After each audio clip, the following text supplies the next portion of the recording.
세례 요한이 메시아를 증거하고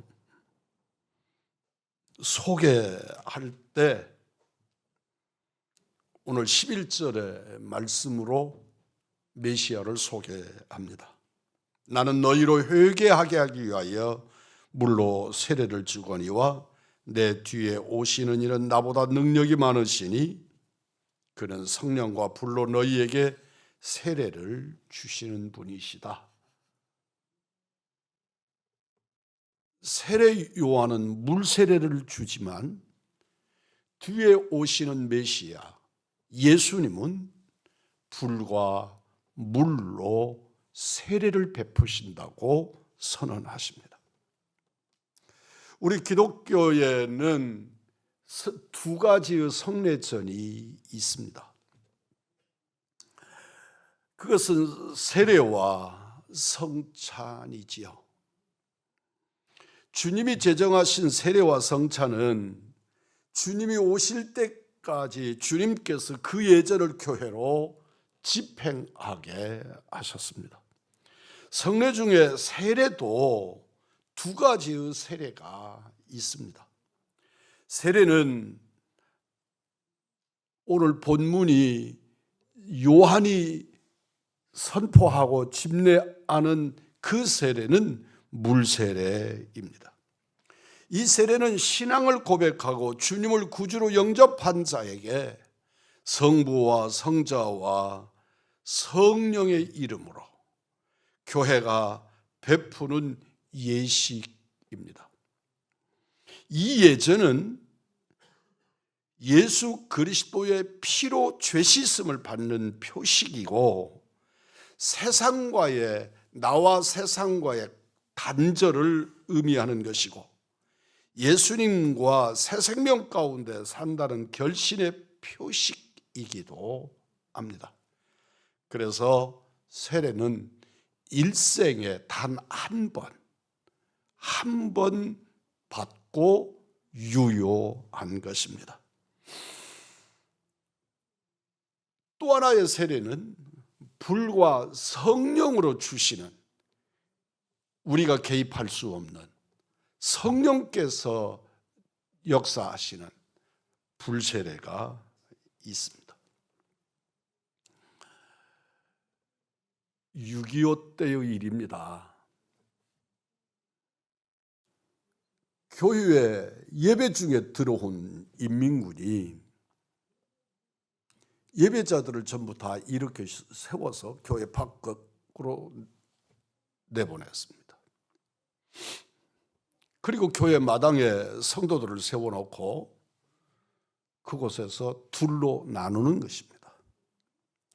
그 자리에 모인 사람들을 다 죽이기는 그러니까 그들을 둘로 나누었습니다.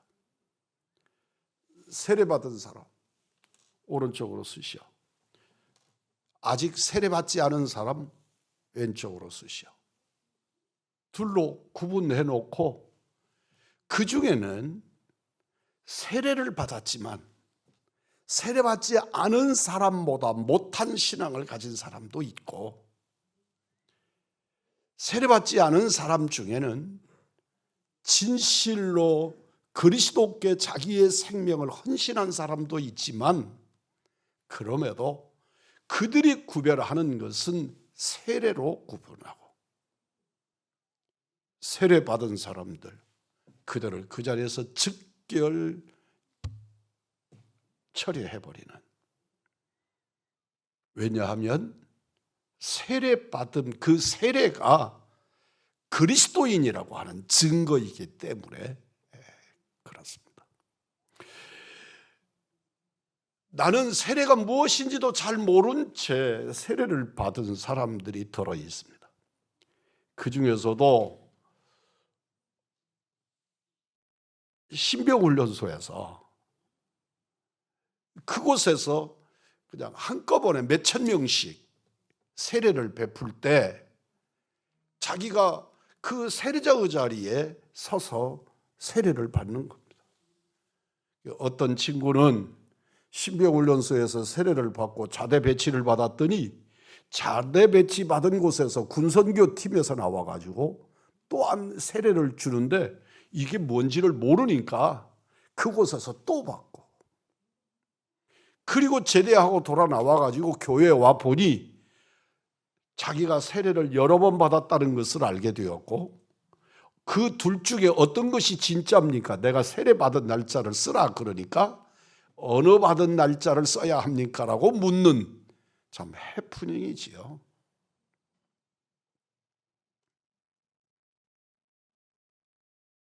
세례는 내가 그리스도인이라고 하는 증표입니다. 세례를 받고 교회 밖을 떠난 사람들도 있지만, 그럼에도 우리 주님은 그 세례로 내가 그리스도인인 것을 구별하신다고 말씀합니다. 성령과 불로 주시는 세례란 육으로 난 자가 영으로 다시 나는 세례를 의미합니다. 우리들은 물 세례를 받으실 때는 그게 침례이든지 우리가 아는 우리 교회가 행하는 물 세례이든지 우리는 그날과 그 시를 정확하게 압니다. 내가 몇 년 몇 월 며칠 날 세례 받았다. 교회 교족부에 그 이름들이 올라가야 하고 본인들도 그 이름을 써야 합니다. 며칠 전에 우리 의왕시 지역에 있는 원로 목사님들하고 시간을 함께 갖는, 저는 아직 원로가 아닌데 그 원로 목사님들의 모임을 제가 만들었어요. 그리고 그 목사님들을 은퇴하시는 대로 거기에다가 가입을 시켜서 지금 몇몇 분들이 함께 한 달에 한 번씩 매달 만나면서 참 좋은 교제를 합니다. 그런데 그 자리에 계신 목사님께서 이런 말씀을 하세요.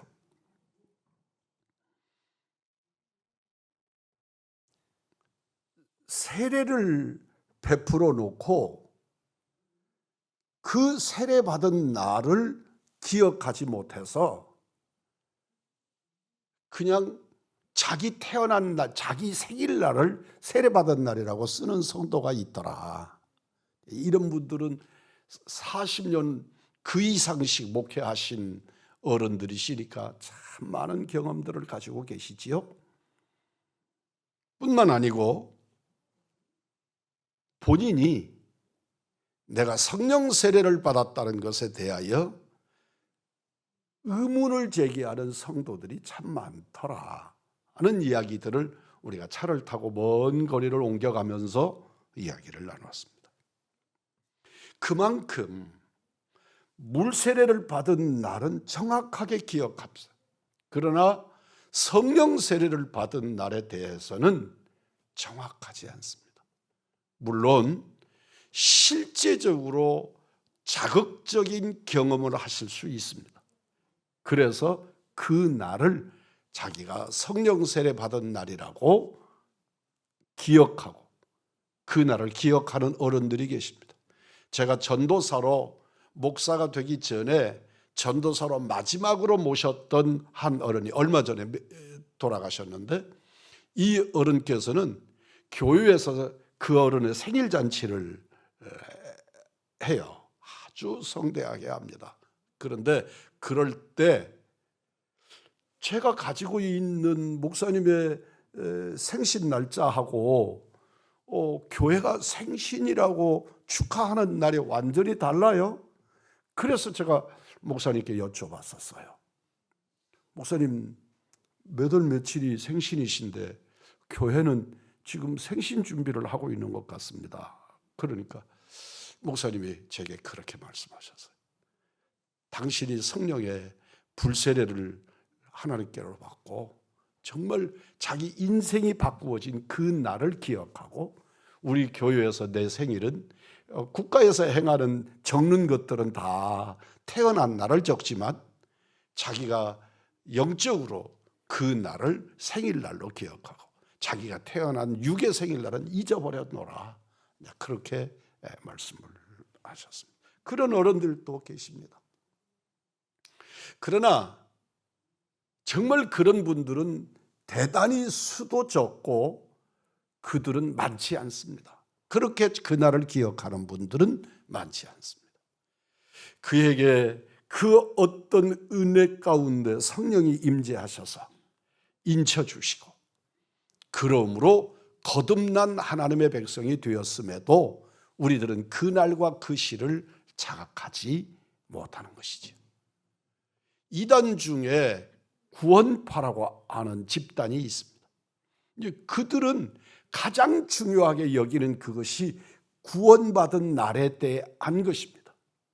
그래서 성도들을 만나서 나 예수 믿어요 그러면 구원받았느냐고 묻고, 구원받았다 말하면 언제 받았느냐고 그 날짜와 시간을 물으면서, 그날과 시를 모르면 당신 구원받지 않았다, 당신 잘못 믿고 있다고 지적해서 사람을 불안하게 만들고, 그리고 자기에게로 미혹하는 과정을 밟습니다. 육으로 난 자가 영으로 다시 나는 세례, 그 세례를 불세례라고 말씀합니다. 육으로 난 사람은 각각 자기의 성씨를 가집니다. 저는 황씨입니다. 김씨, 이씨, 박씨, 최씨, 정씨, 그런 성씨들을 가지고 있습니다. 왜 김씨입니까? 우리 장로님이 김씨인데 왜 김씨입니까? 김씨의 혈통으로 태어났기 때문입니다. 성령 세례는 육으로 난 이런 다양한 사람들을 영으로, 성령으로 거듭나게 하시는, 다시 태어나게 하시는 역사를 성령 세례라 말씀하는 겁니다. 갈라디아서 5장 19절로 20절입니다. 육체의 일은 현저하니 곧 음행과 더러운 것과 호색과 우상숭배와 술수와 원수를 맺는 것과 분쟁과 시기와 분냉과 당짓는 것과 불리함과 이단과 투기와 술취함과 방탕함과 또 그와 같은 것들이라. 요한복음 3장 6절 7절입니다. 육으로 난 것은 육이요 성령으로 난 것은 영이니 내가 내게 거듭나야 하겠다는 말을 기억이지 말라. 우리 주님이 거듭나야 된다고 가르치니까 니고데모가 내가 나이가 먹고 늙었는데 어떻게 어머니 뱃속에 또 들어가서 또 태어난다 탈 수가 있습니까?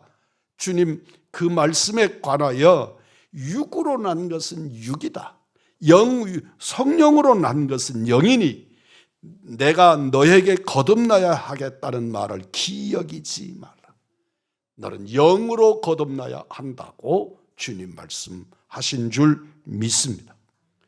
반드시 인간은 성령으로 거듭나지 않으면 하나님의 자녀가 될 수 없고, 하나님의 자녀가 아니면 하나님의 나라를 볼 수도 없고 그 나라를 들어갈 수는 더더욱 없습니다. 우리가 성령으로 다시 태어나게 되면 우리의 신분이 달라집니다. 나의 신분이 육과 육신으로 제한되었던 우리들에게 거룩한 영으로 나의 신분이 달라지는 것입니다. 세상의 마귀의 자녀가 하나님의 자녀가 되고, 지옥 갈 백성이 천국 백성으로, 저주받을 사람이 복받는 하나님의 자녀로 바뀌는 줄 믿습니다. 주 하나님께서 우리들에게 그런 은혜를 베풀어 주시는데, 이럴 수 있는 것은 성령으로 거듭난 성령 세례를 받은 사람들에게 우리 주님이 주시는 은혜인 줄 믿습니다. 교회 다니는 것하고 내가 성령 세례를 받은 것하고는 전혀 다른 것이어서, 교회를 다녀도 주의 영혼의 임재를 누리지 못하면, 성령 세례를 받지 못하면 우리는 그냥 교인일 뿐이지 하나님의 나라를 유업으로 받은 사람일 수 없습니다. 말씀을 준비하면서 마음 고생을 좀 했습니다만, 성령 세례를 받으면 성품이 달라집니다. 우리가 예수 믿기 전에 강팍하고 포악하고 잔인하고 살인적이고 나태하고 교만한 이런 것들이 성령으로 거듭나면 미워하는 마음이 변하여서 사랑하는 마음으로 바꾸어집니다. 우리 마음 속에 있는 미워하는 마음, 분노, 시기, 질투 등이 마음이 변화되지 거듭나지 못하면 나타나는 증거입니다. 돌이켜서 보시면 이거 큰일 났구나. 나는 여전히 강팍한데, 내 안에 분노가 가득한데, 내 안에 있는 내 성질머리가 참 대단한데 이거 아직 큰일 났구나. 그럴 수 있습니다. 교리적으로 중생은 즉각적으로 일어나지만 내가 하나님 앞에서 거듭난 하나님의 백성이 되는 것은 예수를 믿으면 믿음으로 고백이 역사되어지는 순간에 즉각적으로 일어나는 은혜이지만 성화는 점진적으로 되어지는 것이기 때문에, 바꿔서 말하면 성령이 내주하심으로 인하여 우리가 변화되는 것은 내 성품도 성격도 그리고 감정들도 변화되는 것은 점진적으로 변화되어 간다는 것입니다. 내가 성령의 사람으로 살면, 하나님의 말씀에 붙잡아 살면 그의 성품이 달라져 가는 겁니다. 예수 믿었기 때문에 달라지는 성품들, 예수 믿기 때문에 내 안에 일어난 변화들이 성화의 과정인 줄 믿습니다. 성화는 즉각적으로 일어나지 않습니다. 우리는 사도 바울이 다메섹에서 다마스커스를 가는 과정에서 예수님을 만납니다. 그는 거듭난 하나님의 백성이 되었고 그는 놀라운 변화가 일어났습니다. 그럼에도 불구하고 바울이 타고난 성품들은 하나도 변하지 않았습니다. 그래서 그가 복음을 들고 열심히 복음을 증거하면서도 그의 마음속에 그 부지런함, 그리고 믿지 않는 자들에 대한 분노, 그리고 하나님의 말씀을 가지고 세상을 정복해야 된다고 하는 사명에 관한 열정들은 그가 사울이었을 때의 성품과 그것들을 그대로 가진 채 그러고 있는 것을 발견합니다. 그래서 사도 바울은 고백합니다. 오호라, 나는 곤고한 자로다. 이 말씀에서 정말로 큰 위로가 있기를 원합니다. 안 변해도 되는구나가 아니고 이렇게 변화가 어렵고 천천히 이루어지는 것이구나 하는 것을 깨닫는 역사가 있기를 주의 이름으로 축복합니다. 은혜 받고 성령 체험했을 때 기뻐서 찬송하고 감사해서 눈물 흘리고 성령 체험했을 때 견딜 수 없는 결단과 열심들이 생기지만 그 믿음이 연약해지면 육성이 나타나서 세상 근심, 불안, 공포, 환난, 질고 고통을 당할 때 낙심하고 연약해지는 것입니다.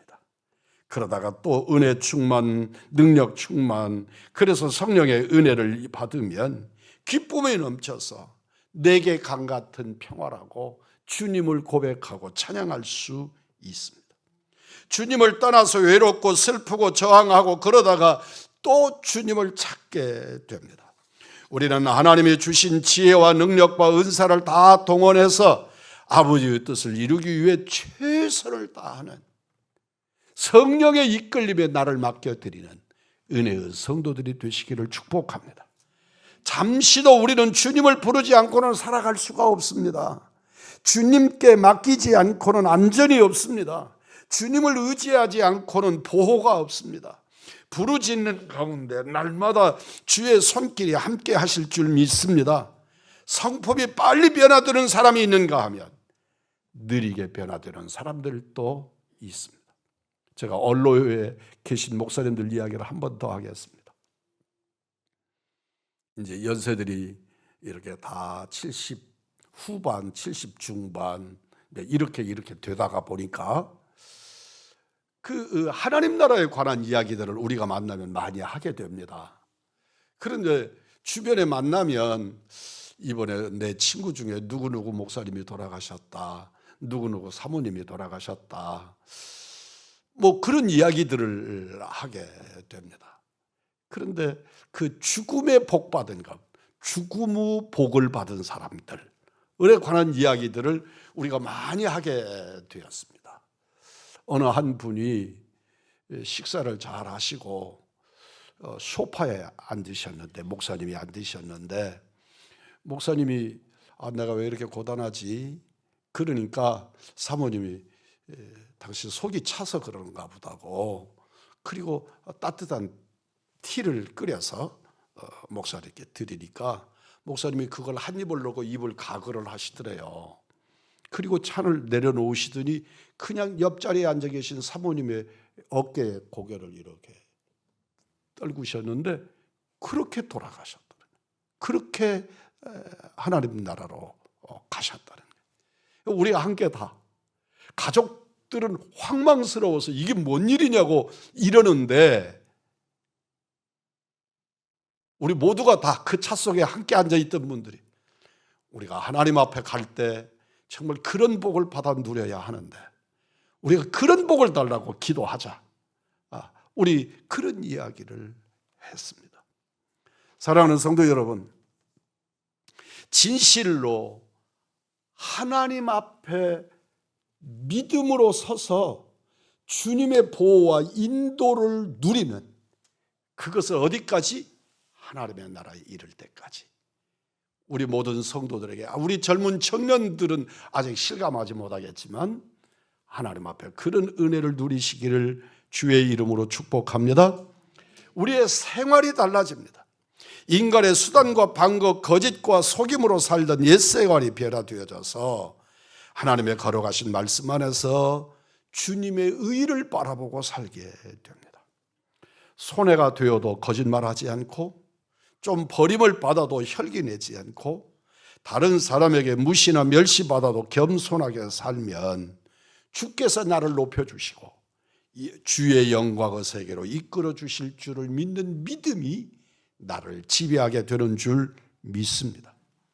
사랑하는 성도 여러분, 예수 믿고 가장 완벽하게 변하는 것 중에 하나가 내세관입니다.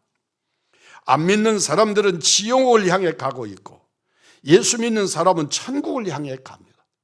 이번에 어느 한 목사님이 제게 그런 질문을 해요. 나는 정확하지 않다고 대답했어요.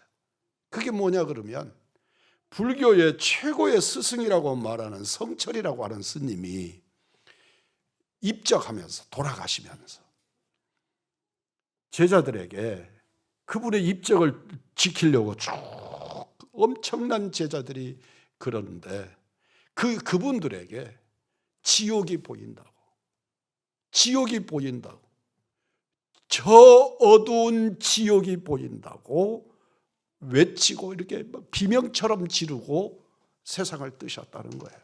그러면서 저보고 물어요. 목사님, 그게 사실입니까? 하고 저보고 물어요. 나 모르지. 그런 이야기는 참 많이 듣지만 실제로 그랬는지 안 그랬는지는 나는 모르겠으나 그런 이야기들이 많이 전해진다고 했습니다. 사랑하는 성도 여러분, 우리 주 예수 그리스도를 구주로 믿고 영접하고 하나님의 나라를 소유하시는 은혜의 성도들이 되기를 주의 이름으로 축복합니다.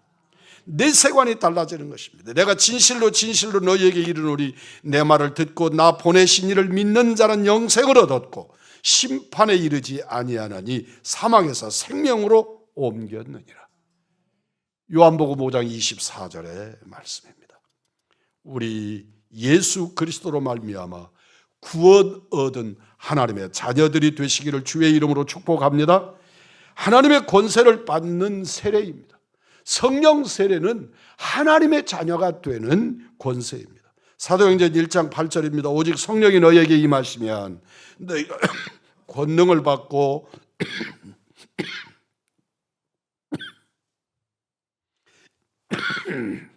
예루살렘과 온 유대와 사마리아와 땅끝까지 이르러 내 증인이 되리라 하시니라. 여기에서 권능은 권세를 의미합니다. 대통령이 되면 그에게 준하는 권세가 있듯이 하나님께서 예수 믿는 사람에게는 믿음의 권세를 주셨습니다. 하나님의 나라를 소유하는 권세를 주셨습니다. 그러므로 이 땅에 내가 얼마나 오래 살 거냐가 아니라 하나님의 나라를 가졌느냐 확정되시기를 주의 이름으로 축복합니다. 이 권세는 어떤 권세입니까? 하늘의 권세입니다. 하나님 나라를 소유하는 권세입니다. 대한민국 여권의 권세가 얼마나 센지요.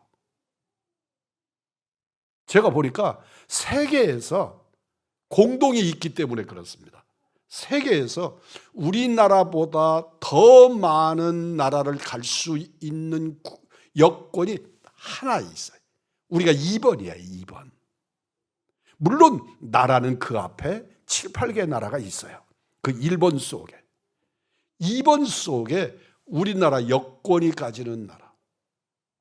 우리나라 여권을 가지면 세계 약 200개 국가를 무비자나 공항에서 비자 받고 갈 수 있는 나라가 된 거예요. 내가 하나님의 백성이면 그 무한하신 하나님의 나라, 영광의 나라, 천국의 그 나라가 내 나라가 되는 줄 믿습니다. 내가 성령 세례를 받으면 이 땅에 내 육신에게 임하는 권세가 있는데 말의 권세입니다. 제가 말을 조금 우리 아이들에게 저는 반대로 하는 성향이 좀 있어서 나 그거 고치려고 노력을 해도 잘 안 돼서 이쁘면 미운 소리를 먼저 하는 거예요. 그럴 때마다 사모님이 말합니다. 말의 권세가 있는데 그렇게 표현하지 말라고. 사랑하면 사랑한다고 표현해라. 이쁘면 이쁘다고 표현해라. 아유 되게 못생겼어. 그러고 제가 이 얘기를 하면 저는 너무너무 이뻐서 하는 말인데 사모님은 아주 극성을 해요. 그러지 말라고. 말의 권세가 있는. 여러분 하나님의 백성에게는 말의 권세가 있는 줄 믿습니다. 사람은 입의 열매로 인하여 복록을 누리거니와. 잠언서 13장 2절입니다. 사람은 입의 열매로 인하여 복록을 누리거니와. 여러분의 입술이 복음을 선포하고 그 복에 의하여 하나님의 나라를 소유하는 은총이 누려지기를 축복합니다. 예수 믿고 하나님의 나라를 소유할 수 있으려고 하면 내게는 그 무엇도 아니라 하나님의 자녀가 되는 권세를 누리게 되는 줄 믿습니다. 따라서 하십시다. 나는 하나님의 아들이다. 하나님의 딸이다. 믿으시지요? 성령 세례 받은 증거입니다. 여러분 성령 세례 받으면 은사를 받습니다. 성경이 말하는 은사를 받게 됩니다. 물론 한 사람에게 9가지 열매 그 은사를 다 주시 그런 분도 있겠지만 그러는 것은 아닐 수 있어도 우리 주님은 내게 가장 필요한 은사를 주시어서 하나님의 백성으로 이 땅에 거룩하고 의롭게 살아가도록 역사하시는 줄 믿습니다. 마지막으로 사랑하는 성도 여러분, 성령 세례를 받으면 사명을 갖습니다. 복음 증거의 사명, 하나님의 교회를 세우는 사명, 하나님의 교회에서 복음을 전하는 사명, 섬김의 사명, 찬양의 사명, 기도의 사명. 지금 같은 시국에 내 나라, 이 땅을 위하여, 이 나라의 지도자들을 위하여, 이 땅의 복음의 순수성을 지켜가기 위하여 기도하게 하고 헌신하게 하는 사명을 받게 되는 줄 믿습니다. 우리는 진실로 성령과 불로 세례받고 육으로 난 자가 영으로 다시 살며 하나님의 권세와 성령의 은사를 받아 능력 있는 사명자, 날마다 승리를 노래하는 성도들이 되시기를 우리 구주 예수 그리스도의 이름으로 축복합니다.